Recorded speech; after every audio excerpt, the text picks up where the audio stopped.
কিসের মধ্যে কি পান্থাবাতে গিয়েছে। যাই হোক, এই এখন আর বাংলাদেশ ক্রিকেট বোর্ড এটা নাই, এটা হয়ে গেছে হচ্ছে বাপের দোয়া ক্রিকেট বোর্ডে পরিণত হয়েছে।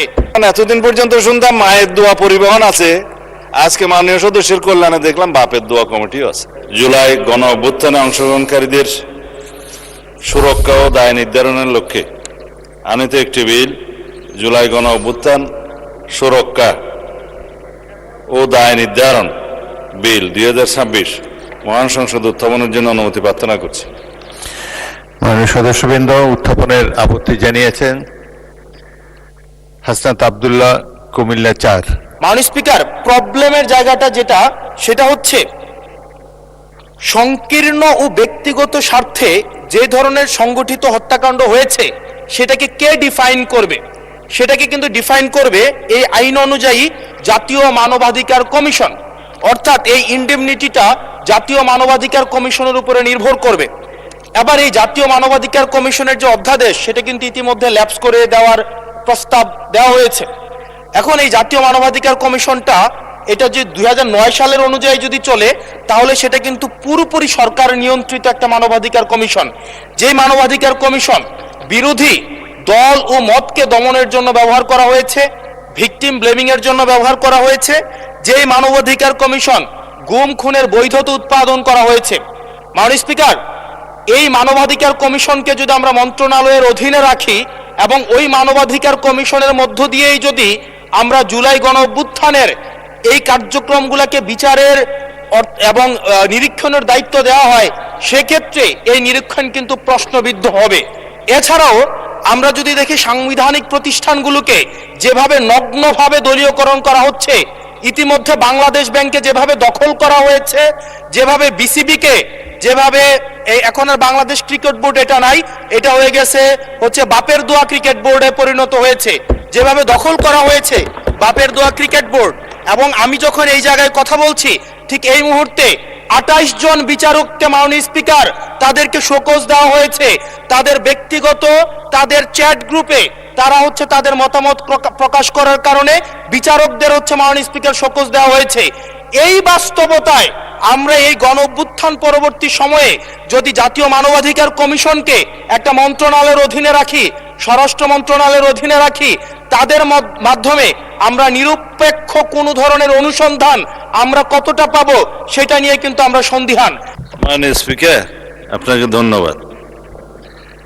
এখন কিসের মধ্যে কি পান্থাবাতে গিয়েছে। যাই হোক, মাননীয় স্পিকার, আমাদের উত্থাপন করার বিষয়টা হচ্ছে জুলাই গণ অভ্যুত্থানে অংশগ্রহণকারীদের সুরক্ষা দেওয়ার জন্য, সাংবিধানিক এবং আইনি সুরক্ষা দেওয়ার জন্য।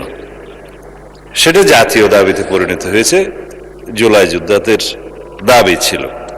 তার প্রেক্ষিতে জুলাই জাতীয় সনদ স্বাক্ষরিত হয়েছে, তার মধ্যে অঙ্গীকারনামার একটা দফা ছিল এবং সেই দফাটা পরবর্তীকালে যেদিন সই করব সেদিনও একটা আন্দোলনের প্রেক্ষিতে আমরা অনুরোধ করে কমিশনকে অ্যামেন্ডমেন্ট আনিয়েছিলাম তাদের দাবির প্রেক্ষিতে। তার মানে যারা জুলাই গণ অভ্যুত্থানে ছাত্র গণ অভ্যুত্থানে অংশগ্রহণ করেছিলেন তাদের উপরে তো হানাদার বাহিনীর মতো গণহত্যাকারী আওয়ামী লীগ এবং তাদের সন্ত্রাসী গোষ্ঠী এবং পেটুয়া বাহিনী নিপীড়ন চালিয়েছে, অত্যাচার চালিয়েছে, গণহত্যা চালিয়েছে। জনতার প্রতিরোধের মুখে তাদের মধ্যেও কেউ কেউ প্রাণ হারিয়েছে, এটা যুদ্ধের ময়দানে ফয়সালা হয়ে গেছে, আমরা বলেছি। সুতরাং তাদেরকে সাংবিধানিক এবং আইনি সুরক্ষা দেয়া দরকার। সেই প্রেক্ষিতে এই আইনটা, অধ্যাদেশটা ইন্টারিম গভর্নমেন্ট প্রণয়ন করে সবার মতামতের প্রেক্ষিতে। হ্যাঁ, এখানে যদি আপনি সংশোধন আনয়ন করতে চান, মাননীয় সদস্যের উদ্দেশ্যে বলছি, সেটা সেকেন্ড রিডিং মধ্যে আপনি সংশোধনে আনতে পারতেন, আগে নোটিশ দিতে পারতেন, সেই সংশোধনীগুলো নিয়ে আমরা আলাপ করতে পারতাম। সেটা এক্সট্রা স্টেজ। এখন বিল উত্থাপনের পরে বা উত্থাপনের অনুমতি চাওয়ার পরে আপনি পারেন বিধি মোতাবেক 74, 75, 76 বিধিতে পারেন, কিন্তু এর প্রেক্ষিতে আমার যে জবাবগুলো আজকে দিতে হবে ফর রেকর্ড, সেই জবাবগুলো আমার বলা উচিত, জবাব দেওয়া উচিত। এখানে ক্রিকেট কন্ট্রোল বোর্ড কিভাবে আসলো মাননীয় স্পিকার? বাংলাদেশ ক্রিকেট কন্ট্রোল বোর্ডের ইন্টারিম গভর্নমেন্টের সময় তৎকালীন ক্রীড়া উপদেষ্টা ক্ষমতার প্রয়োগ করে সারা বাংলাদেশের জেলা কমিটিগুলোকে প্রভাবিত করে সেভাবে নিয়ে আসে। বাংলাদেশে যেগুলো রেজিস্টার্ড ক্লাব ছিল তাদের কাউন্সিলরদেরকে, হ্যাঁ, তাদেরকে প্রভাবিত করে সরকারি ক্ষমতা প্রয়োগ করে এবং হাইকোর্টে যে রিটটা দাখিল করা হয়েছিল সেটা হার্ড না করে পেন্ডিং রেখে, এখনো still it is pending with the chamber court I think, করে সর্বোচ্চ ক্ষমতা প্রয়োগ করে একতরফাভাবে ক্রিকেট বোর্ডের একটা বোর্ডিং করা। তার প্রেক্ষিতে বর্তমান গণতান্ত্রিক সরকার মাননীয় ক্রীড়ামন্ত্রীর নেতৃত্বে তিনি একটা ইনকোয়ারি বোর্ড করে দিলেন কি কি অনিয়ম হয়েছে না হয়েছে ফাইন্ড আউট করার জন্য। সেই তদন্ত কমিটি রিপোর্ট প্রদান করার পরে তারা ডিক্লেয়ার করলো এখানে যথেষ্ট অনিয়ম হয়েছে, আরো অনেক কথা আমি বলতে পারতাম, বলছি না। তারপরে সেটা ডিজলভ হয়েছে, ডিজলভ হওয়ার পরে একটা ক্রিকেট কন্ট্রোল বোর্ড হয়েছে, আহ্বায়ক কমিটি হয়েছে, অ্যাডক কমিটি। কাকে দিয়ে হয়েছে? এই দেশের কৃতি ক্রিকেটার, বাংলাদেশে সবচেয়ে পরিচিত, সারা বিশ্বে পরিচিত তামিম ইকবালকে দিয়ে। মাননীয় স্পিকার, আমি জানি আপনার সময় নষ্ট করছি, কিন্তু ফর রেকর্ড আপনি জুলাই অভ্যুত্থান সুরক্ষা এটার উপর বলেন। ক্রিকেট কন্ট্রোল বোর্ডের, ক্রিকেট বোর্ডের অ্যাডক কমিটিটা করা হয়েছে। আমরা এখানে কোনো বাপের দোয়া মায়ের দোয়া করি না। এখন এতদিন পর্যন্ত শুনতাম মায়ের দোয়া পরিবহন আছে, আজকে মাননীয় সদস্যের কল্যাণে দেখলাম বাপের দোয়া কমিটিও আছে। যাই হোক, মানবাধিকার কমিশন নিয়ে উনি কথা বলেছেন, এটা বলতে হয়, জাতির কাছে কিন্তু ভুল রিপোর্ট যাচ্ছে মাননীয় স্পিকার। হ্যাঁ, 3 মাসের ভিতরে ক্রিকেট কন্ট্রোল বোর্ড ইলেকশন দেবে তারা বিধি মোতাবেক। মানবাধিকার কমিশন, মাননীয় স্পিকার, গুম কমিশন এবং আইসিটি অ্যাক্ট, 3টার মধ্যে ওভারল্যাপিং আছে। আইনমন্ত্রী পরিষ্কার করে কয়েকদিন আগে বলেছেন, আমরা একটা স্বাধীন মানবাধিকার কমিশন করতে চাই যার সাথে মিল থাকবে গুম আইনের, যার সাথে মিল থাকবে আইসিটি আইনের। কারণ গুমের কারণে যে বিচারটা আইসিটি কোর্টে এখন করা হচ্ছে, আইনটা পরিবর্তন করে যার সাজা যাবজ্জীবন এবং মৃত্যুদণ্ডও আছে খুব সম্ভবত।